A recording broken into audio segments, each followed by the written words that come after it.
ang karapag tayo Jesus Christ ako ni spiritual samtang ka na nag-operate ko na lagi pagkita ko kaya kahayag siya nga karang galibot-libot sa turaw sa ban tapos nag-request ko malubukas sa lagi kanang wala siya nabungka kag ipakita ni Jesus tapos ipakita gani ko ban siya kanang negro siya nga nakita na ko tapos pagkapagradar ko sa negro nga taason tapos ni-agto siya dito sa sa simbahan pag auto na diri sa simbahan kaya nag-request ko wala bugas sa langit sa kaya wala siya nabungka kag ipakita ni Jesus Christ o gamot sa Holy Spirit. The name of Jesus Christ, in the mighty name of Jesus, your holy mighty God, the name of Jesus, and I decree and declare by the truth and precious blood of Jesus, right now, kadaugan, muna batunan nila nga dapit, kanang parigad ka nasuran, imong gibuksan ang mga mata, buhig ka nga Diyos sa mong gilagaran, yan nga dapit, imong gipili din kami magasimba kanimo, magkaiusap, pinagin, parigad, sa balaan mong Espiritu sa maturan, 24/7 nga nagapamuatan nga dapit, sa grupos mga mata nga nagamasinugtanon, nagamatimanon ikaw ng kita. 24/7 in this place. I speak the word of God in the name of Jesus. Kaya ikaw ang Diyos ng Prophet Abraham, Isaac na Jacob, ang Israel, ikaw ang Diyos. The Father, the Son, and Holy Ghost, in Jesus' mighty name of Nazareth. Ang kadaugan yung ipakita ni Jesus dahil sa spirit realm. Ipakita ko niya og bakba sa pato kaga sige kanang sige og yawit. Dahil nirequest ko palang bugas sa langit ng amahan. Napulgo siya o kang kadaugan yung ipakita para sa mga Diyos. In the name of Jesus Christ, in the mighty name of Jesus. Any can which is wizard spear right now. Any can which is wizard keeping the devil running the devil, flying the devil. Any can the devil spirit of darkness, contrast kaya, contrast sa balang espiritu, I command in the mighty name of Jesus, catch with the holy fire from God. Mapulgos matuna mahilis ka. I command in the mighty name of Jesus right now. I speak the word of God in the name of Jesus. Ang kamaturan magasipti magasilds tanang grupo sa mga matanga nagamatinod. Ano ni kundit si mga pulong krisulan i-aplikar og ito man gibuhat kinili piyon na nagkasing-kasing. I speak the word of God in the name of Jesus. The name of the Father, the Son, of Holy Ghost in Jesus mighty name. February 15, 2026. Glory to Jesus. Sila karon naka-appeal sa devotional. So, muna naka-appeal sa devotional. February 15, 2026. Glory to Jesus. The name of Jesus. Kaya atong Sunday School karon, Evangelist Jubilin. Kini sila naka-appeal sa devotional. So, so early punta sila ipahin sa itong panibahon ang ato ang Sunday School apan sa dili pa mag-ampo sa ta. Father God, in the mighty name of Jesus, Lord, salamat rin ako nasa kabuntagon, Lord God, salamat sa mga kamaayos sa mga sa akin, Lord, Lord, yung mga napasasya ng gamit ng Pia, Lord, salamat rin ang amoy magkapanghat sa mga sa akin, in the mighty name of Jesus Christ, Amen. So, inamaan niya, kinabubot o halad sa bagong sasabutan, alang sa mga kabus. So, alain kong basa sa Lucas, Kapitulo 19, versikulo 8. Og mitindog si Sakeo og mingon sa Ginoo, Sir, paminaw ihatag ko ang katunga sa akong katigayunan ngadto sa mga kabus og kun ako nakalimbong kang bisan kinsa ulian ko siya upat ka pilo. Amen. So, mga kabus. So, katong sa life ni Zaccheo, di ba? Si Zaccheo is si Zaccheo is isa siya ka competitor sa buhis and nagaingon siya nga kanang kung nakapanika siya sa mga kabos or nakapanglimbong siya sa mga kabos kaya siya maulian niya siya upat kapilo and nagaingon siya nga ihatag sa niya ang katunga sa iyang katigayunan ngadto sa mga kabos. So, na-share ka na mabuton halat kay kita sa itong diba sa mga previous na itong mga lessons is ang kinabubutong halad is dili kita ang magpuot kundi naay ang Dios nga muni ang ihalad alang sa akong nabubutong halad or Amen. naay specific na kanang ang Dios no sa ilang kamosas na time na muni siya ang kanabubutong halad at the time ni Zaccheo which is sa Old Testament sa time ni Zaccheo which is sa New Testament na adunay gyapoy kinabubutong Amen. halad. And nagkaingon siya nga ang kinabubutong halad ko ng kung life ni Zaccheo ang ato ang hisgutan is dako-dako gyud siya kaysa sa kahit sa labo kering. Kaya kung mayroon kang kahit sa labo kering ang tithes is 10% lang sa ato ang kinitaan. Amen. And ang labo rin kita ang mabuot kung pila. Mm. Kung pila ang naa sa ato ang kasing-kasing kung kay kanatanuman. Amen. Pero may kang kinabubutong halad sa life ni Sakyo, nagaingon siya nga ihatag nila ang katunga sa iyang katigayunan. And nagaingon siya nga if nakalipong siya sa mga kabus, ulian niya upat kapilo, which is dako kaysa Amen. sa Pinoon. atong ginabuhat karon nga Amen. sa love thing. So, nagaingon siya, sige, so, aran ko basa sa Buhat, Kapitulo 11, versikulo 28, abot sa 30. Ngan lag agabo mitindog og pinaagi sa gahom sa espiritu mitagna nga usa kada kong gutom moabot sa tibuok kalibutan. Ang gutom mahitabo samtang si Claudio mao ang emperador. Nagkauyon ang mga tinun-an nga ang matag usa kanila magpadalag hinabang kutob sa iyang mahimo alang sa mga kaigsuonan didto sa Judea. Busa gibuhat nila kini og gipadala ang mga hinabang ngadto sa mga kadagkuan sa simbahan pinaagi kang Bernabe ug kang Saulo. Ginanlag agapo.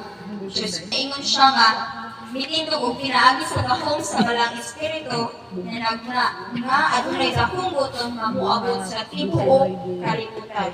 Og samtang ilan nga ano nga news is nag-prepare sila alang sa Galatians December 29. Nagkauyon ang mga tinun-an nga ang matag-usa kanila magpadalag hinabang kutob sa ilang mahimo alang sa mga kaigsuonan sa Judea, no? So sa ating mga katigulangan sa unang panahon is ato na sila pagtinabangay, Amen. no? Wala sila isip-isip na, oy, lahi ka makuan, lahi community, so makamura nila kami kami, no? So sa niya nga nakadungog sila nga adunay dako nga gutom nga moabot sa tibuok kalibutan pinaagi sa panagna sa isa ka propeta nga si Agabo. Nagkauyon sila nga magpadala og hinabang kutob sa ilang mahimo alang sa mga kaigsuonan sa Judea. Adila siya gibuhat gipadala nila ni pinaagi sa mga kalaguan sa simbahan. Mga pinagi kang Bernabe o kang Saulo.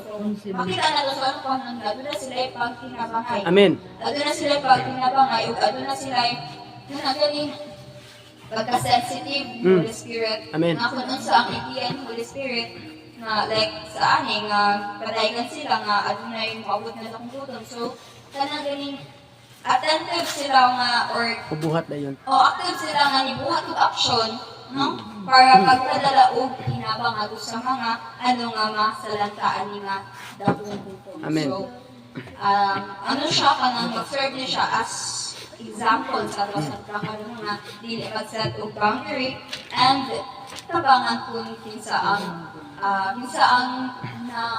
nagkinahanglan Amen. sa panang church sa patay ko sa church okay isa lang man takabali ko pa hindi isa lang po lang ang Diyos. So kinahanglan magkinabang nila like sa hibuhat sa atong mga katigulangan sa una sa mga katigulangan sa mga simbahan sa unang panahon.